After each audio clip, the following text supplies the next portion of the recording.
Bien, vamos a empezar nuestra clase sobre los primeros profetas de Judá en tiempos de, el Imperio Asirio. Antes de empezar, vamos a orar. Es el Señor dirigiendo esta lección. Padre que estás en los cielos, Señor, en esta noche te damos gracias por tu amor y misericordia, Señor. Gracias por tu amor, tu misericordia, tu bondad, Dios amado, en el nombre de Jesús. Te pedimos, Padre, a través de esta clase, a través de esta lección, podamos aprender más de tu palabra, podamos aprender más de ti, Señor amado. Ayúdanos a crecer en tu palabra. Ayúdanos, Señor, a crecer en ti, Señor. Bendice a cada estudiante que va a estar presente viendo la clase, Señor, a los que van a ver la clase grabada. También bendícelo, Señor, guárdalo y ayúdalo, Señor, en este crecimiento de aprender tu palabra, Padre. Te damos gracias, Señor, en el nombre de Jesús. Amén y amén. Bien, estamos estudiando lo que son los libros proféticos en su contexto histórico. Y ya hemos visto que cada profeta menor, por así hablarlo, por así decirlo, que hemos ido estudiando, corresponde su ministerio a un periodo o tiempo de la monarquía de Israel. Por lo tanto, para poder entender el contenido y el mensaje de cada libro profético, es importante situarlo en su contexto histórico. Entonces tenemos a profeta Abdías y Joel, tenemos el ministerio del profeta Isaías, Ezequiel, Daniel y Jeremías. El día de hoy vamos a estudiar a estos cuatro profetas de acá, que según nos dice nuestro libro, son profetas que ministraron en Judá. Abdías, el profeta contra Edom. Estamos estudiando los 16 profetas, de los cuales tres de ellos, Jonás, Amós y Osea, ministraron en el norte, en Israel. Los judíos no son los judíos no los escucharon, ni mucho menos se arrepintieron. Así que Dios envió a los asirios para que los conquistaran. De esta manera, el reino del norte cayó. Durante el resto de este libro estaremos estudiando el reino del sur. Y los profetas escritores, nótese, que ministraron en el reino del sur. Y esto nos trae una lección del profetismo contemporáneo. Los profetas de Dios llevan un mensaje de arrepentimiento para que el pueblo se regrese al Señor. Los falsos profetas guían al pueblo a otros objetivos. El profeta Díaz fue quien escribió este libro. El libro no dice nada acerca de quiénes fueron sus padres. Otro dato adicional es que el nombre de Díaz era muy común en los tiempos bíblicos. El Antiguo Testamento hace referencia por lo menos a 12 personas llamadas Abdías. De manera que no podemos asegurar cuál Abdías fue el que escribió este libro. Es difícil saber con certeza la fecha de Abdías, pues no se menciona ninguno de los reyes en el libro. Cuando en un libro se menciona un rey o un emperador, en el caso del Nuevo Testamento, nos sirve para ubicar referencias sobre la fecha en la que fue escrita. De manera que no podemos ubicar al profeta en relación a un determinado rey. Sin embargo, hay un acontecimiento histórico en el libro que nos ayuda a fijar una fecha. Edom se alegró de que Jerusalén fuera atacada por sus enemigos. De hecho, Edom tomó parte de las riquezas de Jerusalén en ese momento. ¿Cuándo sucedió esta invasión en Jerusalén? La Biblia registra 5 ataques importantes en contra de Jerusalén por parte de sus enemigos. En el 966, Sisac, rey de Egipto, invade Jerusalén. Roboam era el rey. En el 848, los filisteos y los árabes invaden Jerusalén cuando gobernaba Joram. En el 790, Joás, rey de Israel, invadió a Jerusalén cuando reinaba Amasías. Sennacherib, rey de Asiria, atacó Jerusalén y Nabucodonosor destruye Jerusalén. La mayoría de los maestros de la Biblia creen que Abdías hizo referencia a los hechos correspondientes a la segunda o a la quinta fechas escritos en el párrafo anterior. Es decir, o fue cuando Sennacherib invade Jerusalén, o fue cuando Nabucodonosor destruye Jerusalén. Dice, aunque es poco probable que hiciera referencia a los hechos de la quinta fecha, es decir, a los hechos que ocurrieron en el 605. ¿Por qué? Porque todos los demás profetas que hablan acerca de la destrucción final de Jerusalén mencionan a Nabucodonosor o Babilonia. Entonces, lo más probable es que este profeta esté ubicado en este tiempo. Abdías no dice que Jerusalén fue destruido, de manera que lo más probable es que Abdías hable de lo acontecido. Cuando los filisteos y los árabes entraron en Jerusalén en tiempos de Joram, hijos de Josafat. Recordemos que Joram se había casado con Atalía de acá. Lo más probable es que...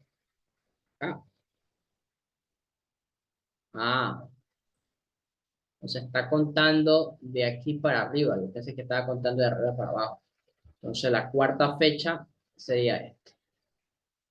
Bien.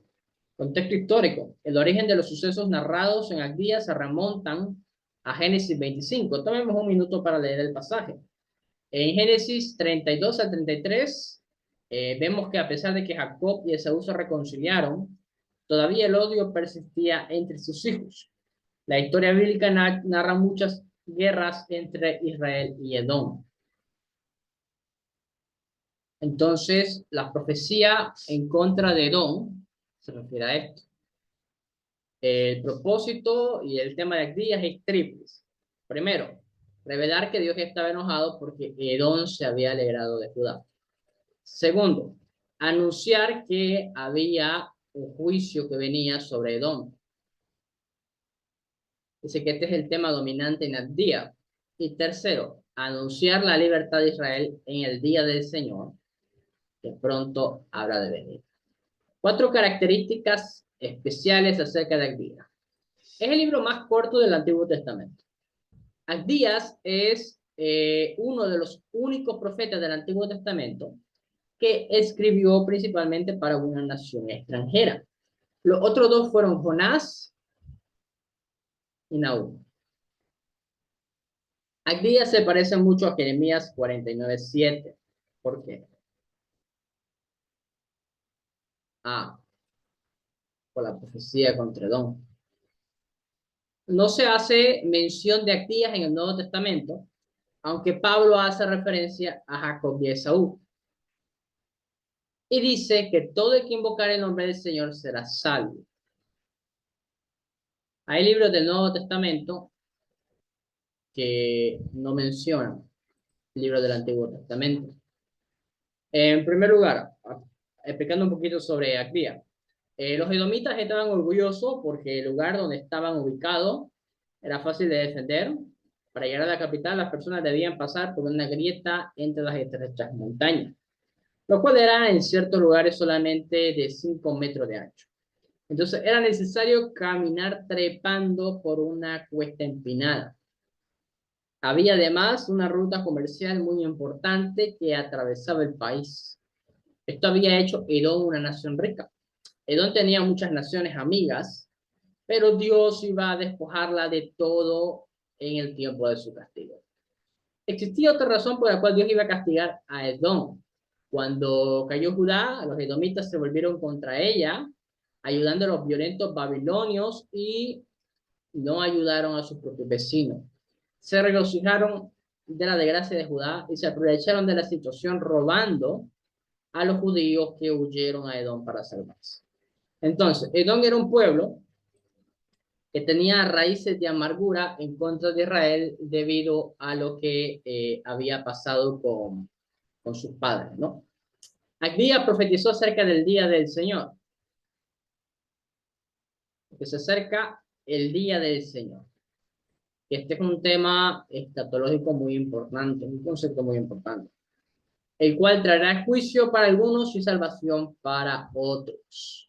Edom junto a otras naciones recibirán el juicio de Dios por sus pecados, mientras que el pueblo de Dios recibirá restauración y el reino será de Jehová.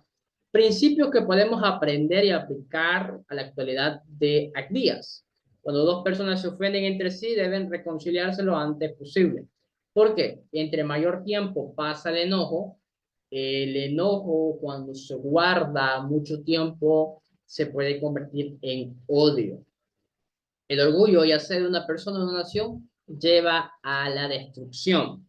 Y esto tiene implicaciones bastante válidas con el tema de la xenofobia, el odio hacia los extranjeros, el desprecio hacia otros países, o por ejemplo, aquí en Sudamérica es algo muy famoso que hay pleitos con Chile, por ejemplo, porque Chile le robó el mar a Bolivia, entonces hay cierta discusión por ese tema. También hay un pleito con Perú porque hay un choque cultural, Perú le robó la cultura a Bolivia, o los peruanos dicen que Bolivia copió algunas cuestiones culturales de los bolivianos. Entonces, hay algunas cuestiones, algunos pleitos de orgullo, de pretensiones que son culturales, y cuando nosotros venimos a Cristo, obviamente cuando venimos a Cristo no dejamos de ser bolivianos o nicaragüenses o puertorriqueños, seguimos conservando aspectos propios de nuestra cultura o dominicanos, ¿no? Pero debemos evitar que esos aspectos culturales queden en nosotros y tratemos mal a hermanos de otros países. Por ejemplo, hay algunos predicadores norteamericanos que, por su orgullo de ser norteamericano, creen que la iglesia latinoamericana necesita ser reevangelizada porque nosotros no conocemos el evangelio, según dicen ellos. El orgullo de ser una persona, bueno, lleva a la destrucción. Dios juzga a aquellos que se aprovechan de los demás y se alegran de los problemas. Joel, el profeta de Pentecostés. El autor es Joel, hijo de Petuel. Su nombre significa Jehová es Dios. Joel era un nombre común en los tiempos del Antiguo Testamento, ya que se mencionan otros 12 hombres llamados Joel. El autor hace mención muchas veces a Sión, Jerusalén, Judá y a los sacerdotes del templo. Esto último nos hace pensar que Joel vivió en Judá. Es difícil saber la fecha de Joel, pues no hace mención de ningún rey o evento histórico. Algunos piensan que Joel escribió el libro después de que los judíos retornaran de Babilonia y reconstruyeron el templo. En ese tiempo no había ningún rey en Judá. Además, los sacerdotes liberaban al pueblo. Los autores de este libro de texto prefieren fechar el libro de Joel en el año 835, tiempo en el cual Joás era un niño de 7 años, pero ya reinaba sobre Judá. Hay un libro que quiero consultar sobre la fecha de Joel. Vamos a ver estos autores. Perfecto.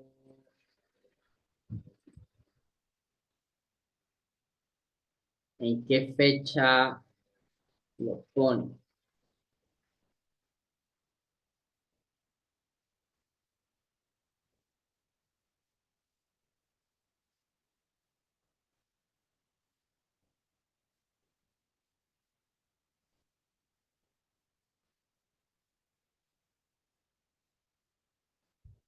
¿Qué son las alternativas?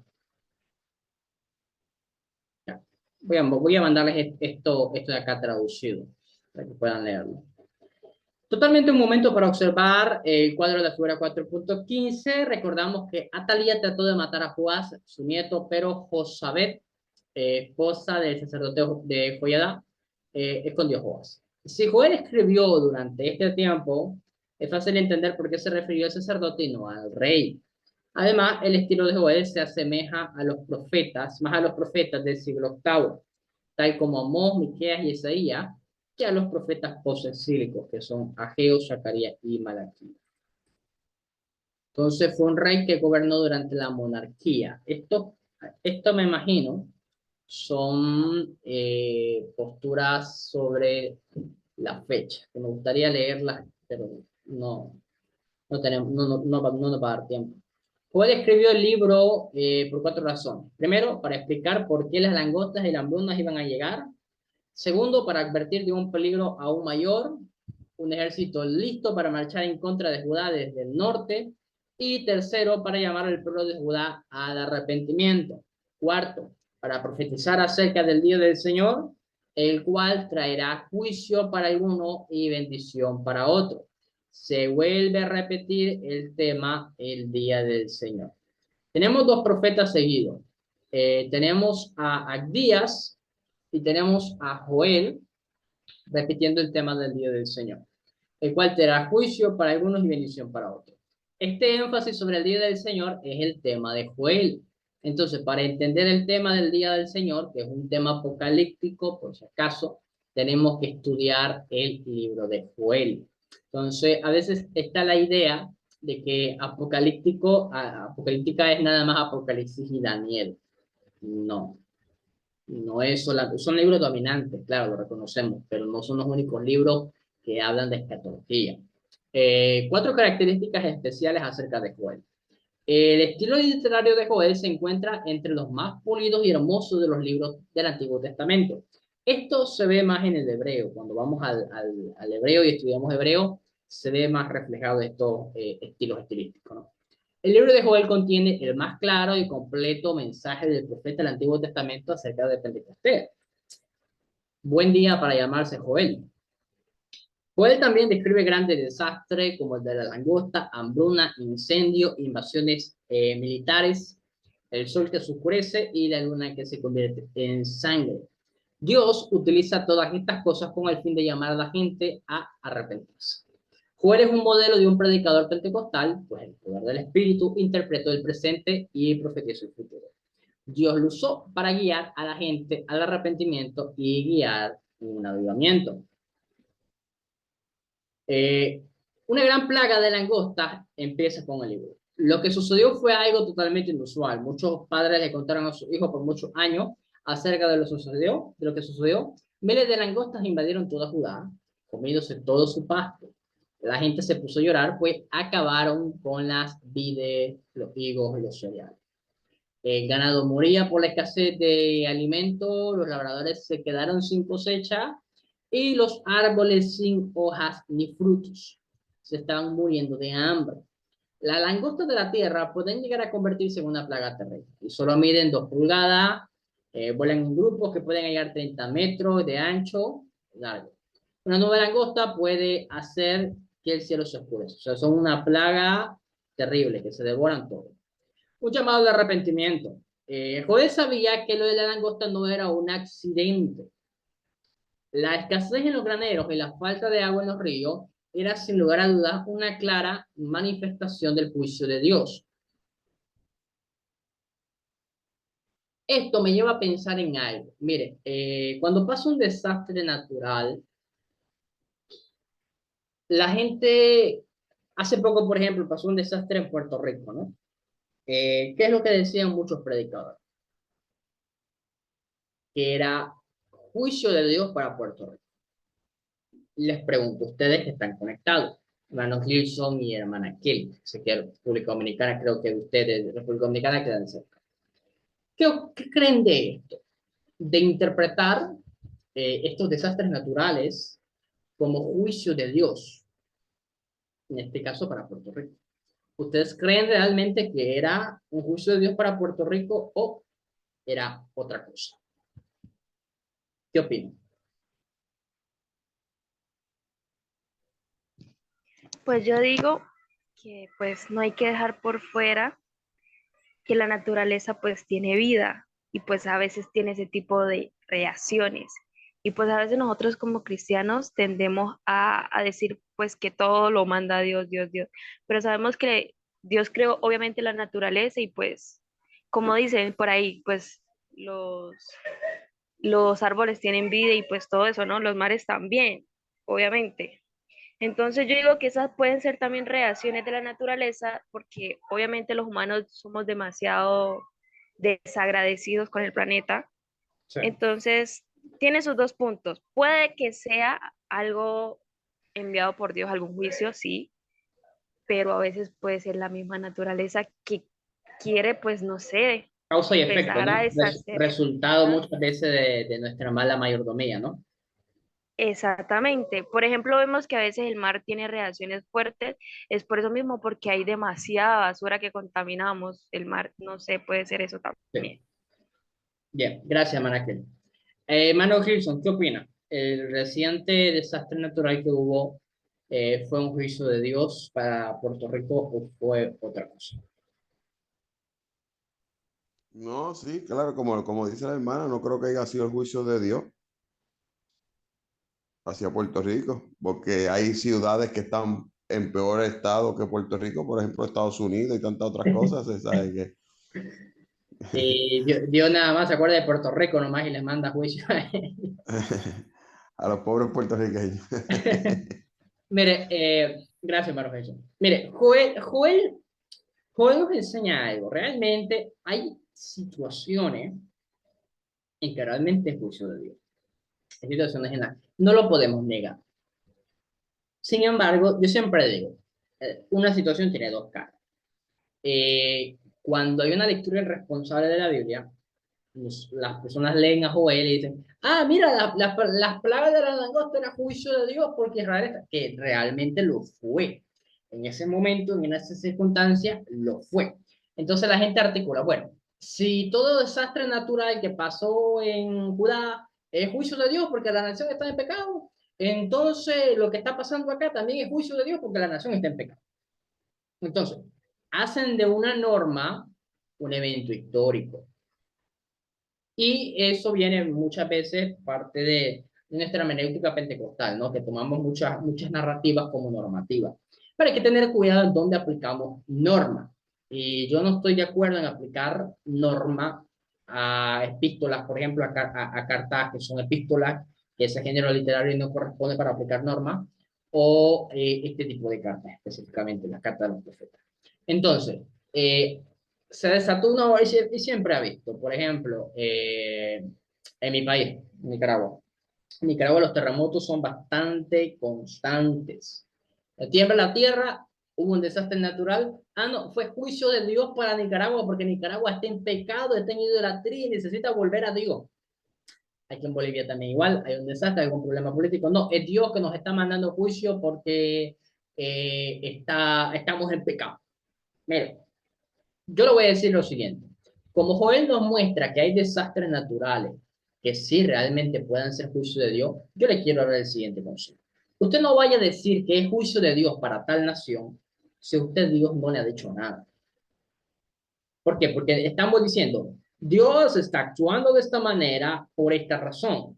Y la mayoría de las veces, el 95% de las veces, me voy a atrever a decir, la gente dice eso no porque Dios le haya dicho que Dios está haciendo eso. No. Sino porque, bueno, cualquier desastre natural que pase es porque Dios nos está mandando juicio. Y nosotros ya hemos visto a través del Antiguo Testamento que no todas las cosas malas son juicios, como fue en el caso de Job. Son pruebas. Muchas veces son pruebas. Entonces debemos de ser, creo yo, un poquito responsables. Y yo hago eso cuando yo escucho a una persona decir, no, es que Dios está mandando juicio. Yo les pregunto, ¿Dios te dijo que está mandando juicio? No, pero es que si pasa algo malo es porque Dios está mandando juicio. Dios no te ha dicho, estás sacando tus propias conclusiones. A Job también le fue feo y no fue juicio.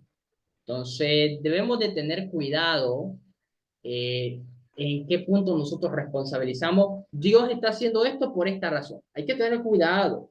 Yo creo que a veces nos queremos meter para atemorizar al pueblo. Claro, a veces nos queremos meter a la mente de Dios y creemos que lo sabemos. No, no. Si Dios no nos ha dicho nada, no digamos que Dios está haciendo esto por esta razón, porque no sabemos. Yo creo que ahí tenemos que tener un poquito de limitación. Bueno, él urgió a los sacerdotes a vestirse de silicio, a los judíos confeccionaban la ropa de silicio, que eran pieles de cabra negra y que las usaban para mostrar aflicción o arrepentimiento. Eran pieles, el silicio, eran pieles muy incómodas, tenían una astilla, era algo muy incómodo, entonces como que a través del dolor ellos manifestaban el arrepentimiento. Recordemos que toda Nínive también se vistió en silicio cuando Jonás predicó. O él mandó a los sacerdotes a vestirse de silicio y convocar al pueblo. La nación necesitaba arrepentirse.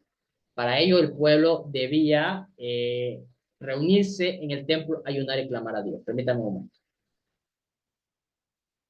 Ya. Entonces ahí tenemos un aspecto muy importante. El, el ayuno y los tiempos de ayuno congregacional, de asamblea, muchas veces son en tiempos de circunstancias graves. Es decir, cuando estamos pasando crisis es importante entrar en ayuno. La situación desesperante de Judá. Estos versículos describen los terribles resultados provocados por la langosta. Un ejército preparado para invadir Judá, toca trompeta o el cuerno de carnero, que suene la alarma. Ahí vienen las langostas. Joel describe la langosta como un gran ejército marchando sobre Judá y extendiéndose como la sombra de los montes. Joel vio la langosta como un anticipo de las cosas que habrían de venir. Las langostas representaban otro ejército que iba a venir. Ellos convirtieron un jardín como el Edén en un desierto. Entraron como caballos y como fuego, consumiendo todo a su paso. Arremetieron como soldados e irrumpieron sobre los muros. Entraron a las casas por las ventanas, eran tantas que oscurecieron el cielo. Judá está cayendo. Esto aconteció en el año 585. Hay un llamado al arrepentimiento nacional. Este es el segundo llamado que Joel hace a la nación para que se arrepienta. Y esto dice: la única esperanza del pueblo era clamar a Dios, y Joel llamó al arrepentimiento profundo. Entonces, esto me lleva a una pregunta reflexiva también. Esta gente que dice que, voy a darle a Puerto Rico porque fue lo más cercano. Esta gente que dice que el desastre fulano de tal vino a Puerto Rico porque era juicio de Dios, yo no los veo predicando el evangelio en la calle, en las plazas. Yo no los veo llamando a la gente de arrepentimiento. O sea, fácil es decir, no, es que esto pasó porque nos cayó juicio de Dios. Pero yo no los veo, honestamente, hermano, no los veo predicando arrepentimiento. No los veo buscando, o sea, agarran, comienzan a escribir un post, lo meten en Facebook, todo lo que está pasando es juicio de Dios, pero fuera de eso, fuera de las redes sociales, yo no los veo actuando. So, si sos consciente de que juicio le dio, los profetas cuando veían que iba a venir juicio, y tomamos en cuenta que los profetas tenían una visión espiritual, Dios les revelaba cosas del futuro. Cuando ellos veían que iba a venir juicio, bueno, ellos no se quedaban. Viene juicio de Dios. Dios me lo dijo. Y si Dios me lo dijo, yo sé que viene juicio de Dios. No. Ellos trataban de evitar el juicio. Predicaban arrepentimiento. Volvamos a Dios. Busquemos ayuno, busquemos oración. Arrepintámonos. ¿De qué sirve estar diciendo en Facebook? No, es que todo lo que está pasando es juicio de Dios porque la nación es pecadora. No buscamos cómo llamar a la nación al arrepentimiento. Y hay medios, hermano. Hay medios. El día del Señor vendrá. Profecía de restauración. Esta sección comienza con lo que Dios iba a hacer a la gente si la gente se arrepentía. O él habla de una futura esperanza. Las consecuencias de la langosta se van a revertir. Dios reiteraría el ejército de Babilonia y los campos volverían a ser abundantes de cosecha y la gente disfrutaría de alegría en lugar de vergüenza. Profecía de Pentecostés. Estos versículos cubren al menos 2000 años, abarcan desde la llegada del Espíritu Santo a la tierra hasta la segunda venida de Cristo. Porque había una cuestión con los profetas, amados hermanos, cuando los profetas comenzaban a narrar una visión, ellos proclamaban la visión y la visión estaba compuesta de primer evento, segundo evento, tercer evento.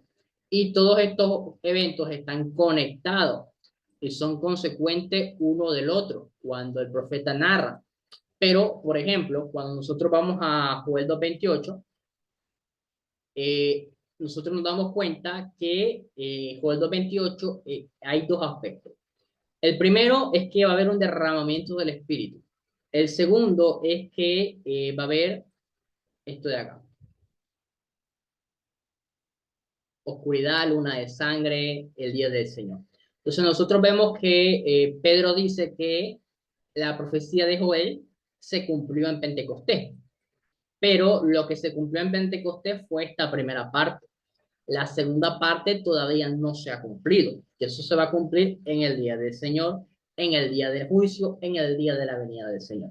Entonces, cuando los profetas comienzan a profetizar y hablar de parte del Señor, ellos tenían una visión profética en conjunto, todo lo lanzaban juntos, pero no quiere decir que todo se iba a cumplir al mismo tiempo. Entonces aquí tenemos un buen ejemplo. Pentecostés se derramó el Espíritu. Desde Pentecostés estamos viviendo en los últimos tiempos, pero todavía el día de Jehová, el día del Señor no ha llegado. Hermano Gilson, ¿sí? Pastor, disculpe, ese suceso que dicen Joel, y sucederá que después de esto derramaré mi espíritu sobre toda carne y sus hijos y sus hijas profetizarán. ¿Ese cumplimiento eso se cumplió totalmente en el día del Pentecostés o también le queda otro segundo cumplimiento para los días finales como en el milenio?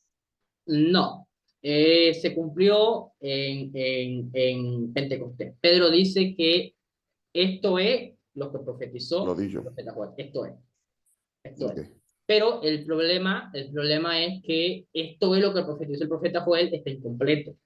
La segunda parte, la segunda sección de la profecía no se ha cumplido. Entonces Joel da la visión en un solo lugar. Pero la visión, obviamente, no es culpa de Joel. Joel da lo que recibe. Pero muchas veces, es lo que estaba explicando, algo que recibía el profeta se va cumpliendo en parte. Es decir, Ujú. la profecía muchas veces o se cumple de manera progresiva o muchas veces también es de doble cumplimiento. A veces sucede eso, que se cumple cuando el profeta lo dice, y luego se cumple de nuevo, es consecuente y repetitivo su cumplimiento. Pero en el caso de Joel, pues se cumplió en Pentecostés y y se sigue continuando. Hay algo sí que tenemos que considerar, es que es progresivo, es un cumplimiento progresivo, se sigue cumpliendo, porque el Espíritu Santo se sigue derramando, hay nuevos avivamientos, hay nuevas eras, hay nuevas generaciones, y sobre cada nueva generación se sigue derramando el Espíritu Santo. ¿Iba a preguntar algo, Marlon? No. Ay, ay, ay. Bien. Entonces, bien, continuamos con el día del Señor. Joel profetizó que la venida del Espíritu Santo afectaría el habla de las personas, la cual habrían de profetizar acerca de cosas que no entenderían. Pero Dios le encubrió algo a Joel. El Señor tenía una sorpresa. Cuando llegó Pentecostés, los que fueron llenos del Espíritu Santo hablaron en lengua desconocida que nunca habían aprendido. La multitud de ese día estaba asombrada. Pedro cita el pasaje de Joel acerca de Pentecostés y explica que el hablar en lengua era señal, la cual significa que Dios había derramado el Espíritu Santo sobre los 120. También exhortó a la multitud a arrepentirse, a bautizarse y a buscar el mismo don. Lucas menciona otro pasaje haciendo referencia a la llenura con el bautismo. Este bautismo pentecostal en el Espíritu es para todos los creyentes. Todos los que reciben a Jesús como Salvador reciben al Espíritu Santo en ese momento. Pero además existe, bueno, la experiencia del bautismo. Cuando el periodo pentecostal finalice, entonces el Señor va a volver. Joel profetizó que el sol se oscurecerá y la luna se convertirá en sangre. Tanto Jesús como Juan hicieron referencia a la profecía de Joel en la segunda parte.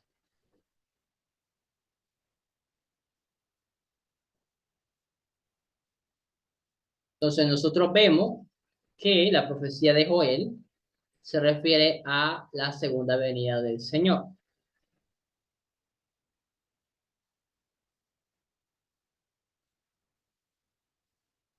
Dice, y todo aquel que invocar el nombre del Señor será salvo. Tanto Jesús dice, cabe también destacar que la profecía de Joel termina con una invitación para todos. Y el que invocar el nombre del Señor será salvo. Profecía de juicio. Joel profetizó que Dios juzgaría a todas las naciones en el valle de Josafat. Josafat significa el Señor justo. El valle donde Dios juzga. También el valle de la decisión. Es posible que Joel haya estado refiriéndose al valle de Megiddo, o donde también nosotros decimos que es el Armagedón, donde habían pues muchas batallas famosas. La Biblia dice que Cristo peleará contra las naciones en el Armagedón, es decir, al monte Har en Megiddo. Viéndolo bien, la verdad que Joel es bastante apocalíptico, bastante apocalíptico. Entonces él profetiza que Dios va a juzgar a las naciones. Y obviamente nosotros entendemos que el juicio de las naciones viene con la segunda venida. Joel habla dos veces acerca de señales en el cielo. Cuando el día de juicio venga, para todos será evidente. El sol, la luna y las estrellas se oscurecerán. El apóstol Juan también desarrolla este tema. Y bueno, hay una profecía de restauración. El libro de Joel termina con una promesa. Y es que un día Dios libertará a Israel de todos sus enemigos. Entonces Dios derramará bendiciones sobre Judá, siendo su misma presencia entre su pueblo la más grande de su bendición. Principios que podemos aprender de Joel. Para escapar del juicio de Dios, las personas deben arrepentirse y confiar en Dios. Cuando venga el día del Señor, Dios juzgará a los malos y bendecirá a los justos. Desde Pentecostés, Dios ha estado derramando su espíritu. Todos los creyentes que le busquen pueden ser llenos con el espíritu. El Nuevo Testamento registra que el hablar en lengua es evidencia. Todo el que invoca el nombre del Señor será salvo. ¿Alguna pregunta hasta acá? ¿Alguna duda? ¿Alguna pregunta?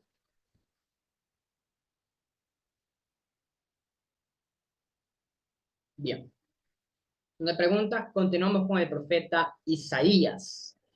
La Biblia nos dice que Isaías fue el que escribió y que lleva su nombre. Su ministerio se desarrolla en Jerusalén durante el periodo de 4 reyes. Usías, eh, Ezequías,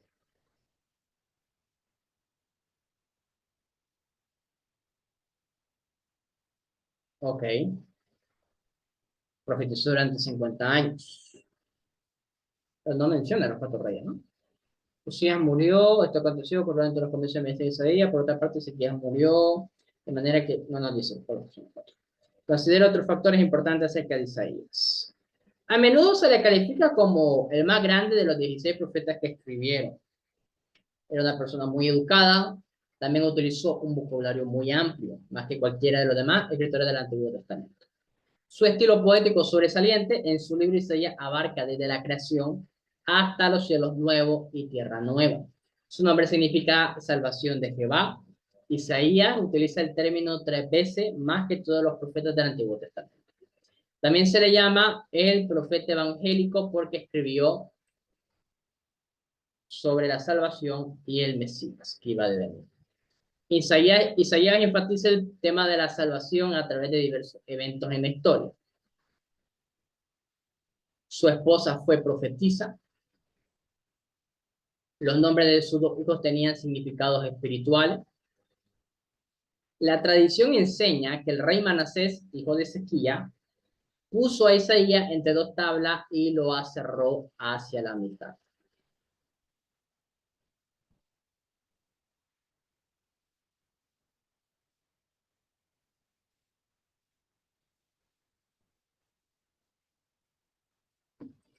Luego, ya en prisión, Manasés se arrepintió por toda la maldad que él había hecho.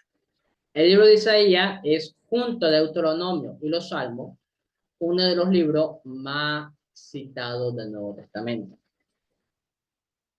Algunos eruditos con fe errónea o sin fe tropiezan con las profecías de Isaías, pues no creen que Dios haya hecho que el profeta contemple el futuro.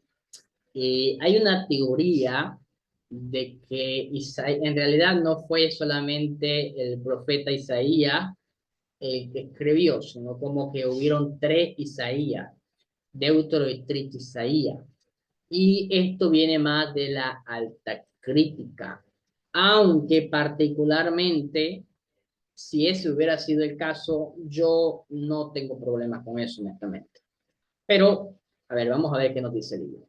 Isaías profetizó que Ciro ayudaría a los judíos a reconstruir Jerusalén. La profecía de Isaías se cumplió en el año 150 después, cuando Ciro, rey de Persia, decretó que los judíos iban a volver. Pero a los incrédulos les cuesta aceptar esta profecía, pues confían demasiado en ellos mismos, en vez de hacerlo en el Espíritu. Esta es la razón por la cual algunos maestros incrédulos dicen que Isaías no profetizó estos versículos, sino que fue otra persona la que los escribió, a partir de Isaías 40:66. Yo he leído parte de la crítica sobre el Trito y Deutero Isaías, y la crítica que yo leí se basaba más que todo en cuestiones estilísticas y de redacción. No recuerdo haber leído una crítica que se haya referido a que Isaías no podía haber escrito eso porque era del futuro. No recuerdo una crítica de esa, pero sí recuerdo que tenía que ver con el tema de los estilos. Aquí lo tenemos. El primer Isaías escribe del 1 al 39. El segundo Isaías, que se le conoce como Deutero Isaías, escribe del 40 al 55. Y el trito Isaías escribe del 56 al 66. También argumentan que fueron diferentes Isaías porque la temática va cambiando, a partir se van desarrollando estos capítulos. Eh, Hay otros que solamente sostienen un Isaías o un Deutero Isaías. Yo les voy a mandar esto para que ustedes lo lean. Yo particularmente creo que fue Isaías 1, pero yo le digo honestamente, si fuera el caso que hayan sido 3 Isaías o 2, para mí personalmente no le cambia la inspiración y la autoridad al libro de Isaías. Pero es interesante estudiar un poquito el tema, ¿no? No es algo por lo cual yo debatiría mucho, pero es bueno conocer sobre esto. Yo les voy a mandar las lecturas después. La Biblia misma dice que Isaías fue el autor. Como el libro es pentecostal, bueno, el libro defiende la posición tradicional del tema. Durante los tiempos del Antiguo Testamento, los judíos reconocían que Isaías fue el autor del libro, al igual que los demás profetas. La crítica no ignora o no niega que Isaías haya escrito Isaías. Lo que ellos afirman es que no escribió todo Isaías. La frase "el santo del Señor" aparece 2 veces en la primera sección, 3 en la segunda sección, pero fuera de Isaías esta frase solo aparece 6 veces en el Antiguo Testamento. Ya. En Isaías 1 al 4:66 aparecen 25 expresiones que no se encuentran en ninguna parte del Antiguo Testamento. La misma aparecen como si fueran huellas digitales de un mismo autor. Ningún otro escritor del Antiguo Testamento escribió como lo hizo Isaías. Ese es un punto, porque se evalúa mucho, amado hermano, cuando hablamos de crítica de redacción, se evalúa mucho la forma en la que los autores escriben o cómo usan las palabras. El Nuevo Testamento se refiere a Isaías como un solo libro cuyo autor es el mismo. Creo que hay argumentos más desarrollados en otros lugares, pero los argumentos que presentan, aunque son concisos, sí, son buenos. Bien, para todos nosotros los que tenemos fe no chocamos con esta profecía porque creemos en lo sobrenatural. Entonces, si alguien niega la paternidad de Isaías por razones que no creen en profetismo o algo sobrenatural, vale, la crítica me parece válida, llamarlo de incrédulo. Si alguien acepta la paternidad literaria de Isaías junto con los otros deuteros y trito Isaías, por otras razones, no lo llamaría incrédulo. No lo llamaría incrédulo. Creemos que Dios sabe todo desde el principio hasta el final. Además, a diferencia de muchos eruditos bíblicos que son incrédulos, nosotros creemos que Jesús era Dios encarnado. Entonces, el autor no acepta otra alternativa. Ya, está bien. No vamos a pelear con el libro. Isaías y Miqueas profetizaron en Judá, mientras que Oseas profetiza en Israel.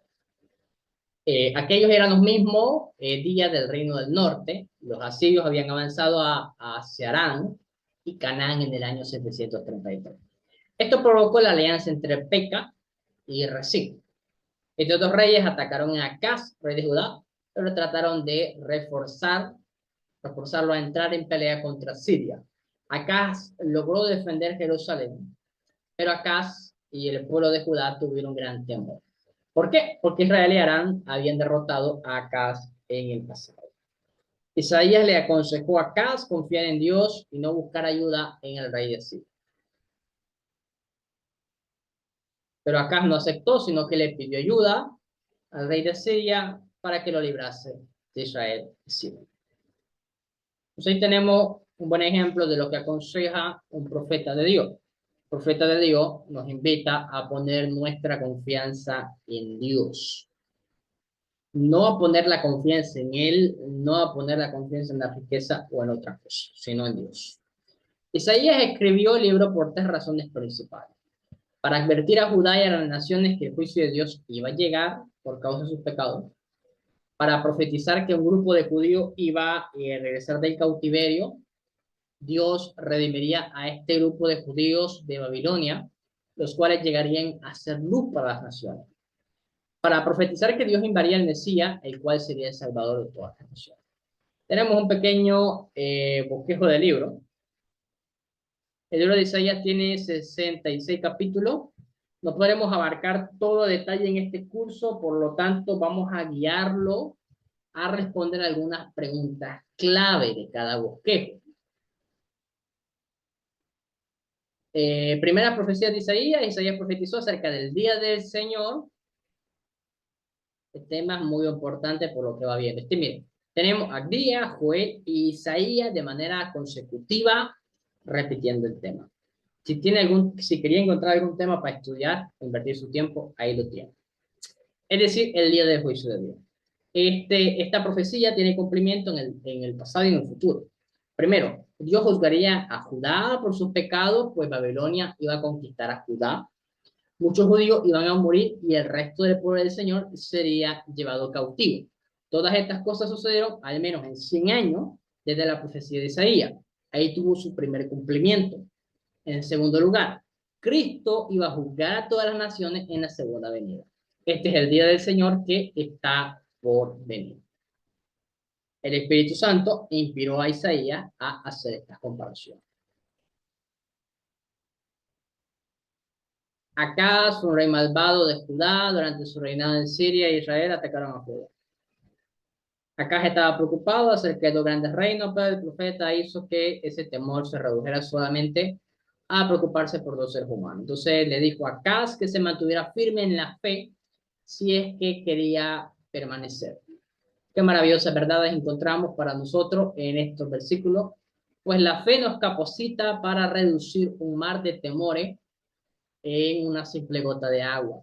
Luego esa fe nos da certeza de que Dios puede lidiar con esa gota de agua. La fe en Dios es lo único que nos permite estar en pie en el momento de dificultad.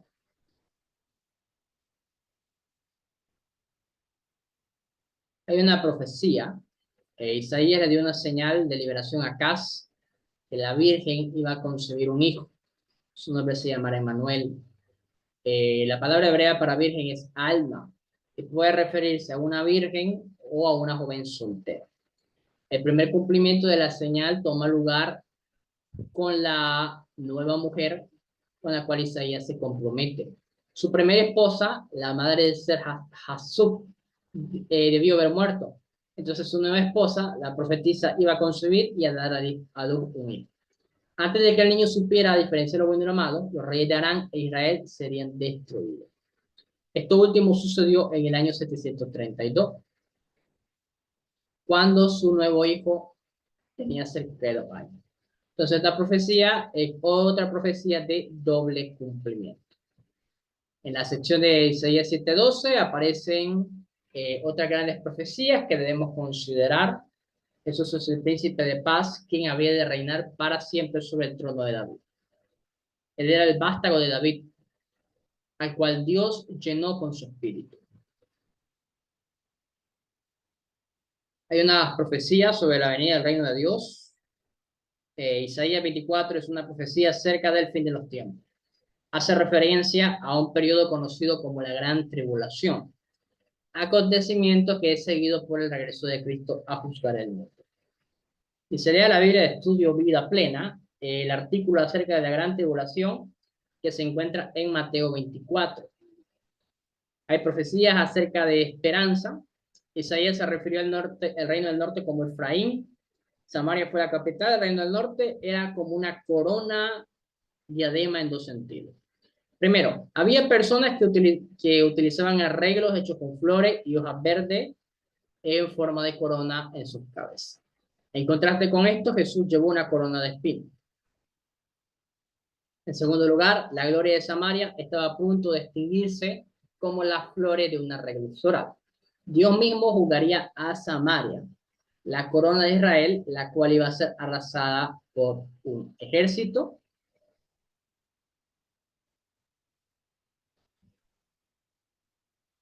Profecía de salvación y esperanza. En algunos sentidos, el libro de Isaías es un modelo de la Biblia completa. Tiene 66 libros, están arreglados en dos partes. Acabamos de terminar los capítulos 39, luego siguen 27 capítulos, así también la Biblia tiene 66 libros.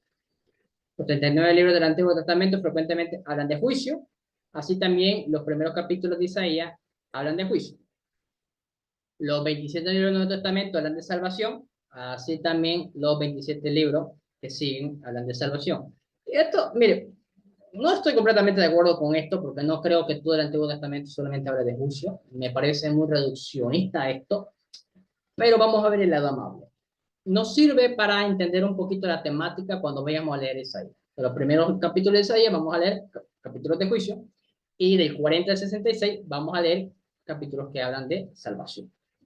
La obra redentora de Cristo es un tema que vincula el Antiguo y el Nuevo Testamento.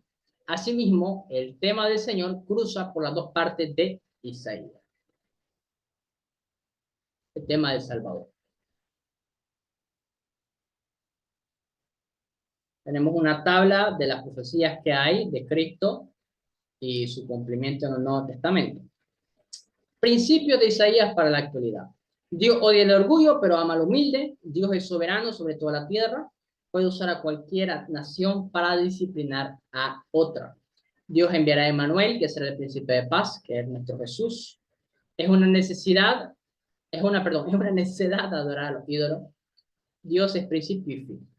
El siervo sufrido pagó la pena por el pecado. Miqueas. Vamos a dejar Miqueas para una próxima lección. Les voy a dejar una tarea práctica, ¿ok? Una tarea práctica. El día del Señor es un tema que se ha repetido en los tres libros que hemos estado estudiando. Les quiero dejar de tarea que estudien por su cuenta el tema del día del Señor. Y para el próximo viernes, yo lo voy a hacer con ustedes. Ya voy a estudiar el día del Señor, voy a buscar recursos y vamos a tener, antes de empezar nuestra clase, 15 minutos para exponer lo que hemos aprendido, conocido sobre el día del Señor, lo que significa. Los que vayan a estar conectados van a tener que exponer, yo voy a exponer con ustedes, y los que están viendo la clase grabada, les pido en el nombre de Jesús, puedan conectarse el próximo viernes para intercambiar un poquito sobre este tema, porque es un tema que por lo que vemos está desglosado en varios profetas importantes. Así que eso es todo por esta noche, amados hermanos. Dios les bendiga, Dios les guarde. Una cosa más, le voy a pedir a los hermanos que van a mandar también, perdón, que van a ver la clase grabada, necesito que me envíen por privado su nombre completo, ya que al finalizar este curso voy a hacer un certificado de participación que certifica que han pasado un estudio panorámico del Antiguo Testamento, y para eso necesito sus nombres completos. Así que les pido en el nombre de Jesús, desde ya, por favor, me lo mandan muchos mensajes, su nombre que quieren que aparezca en el certificado, y ya yo lo tengo ahí para cuando esté haciendo el certificado, ya nada más copiar y pegar sus nombres. Bueno, eso es todo por esta noche. Dios les bendiga, Dios les guarde, bendiciones, hermanos, que tengan muy buen descanso. Dios les bendiga. Amén, igual, pastor. Amén, Dios le Dios le bendiga. bendiga. Amén, bendiciones.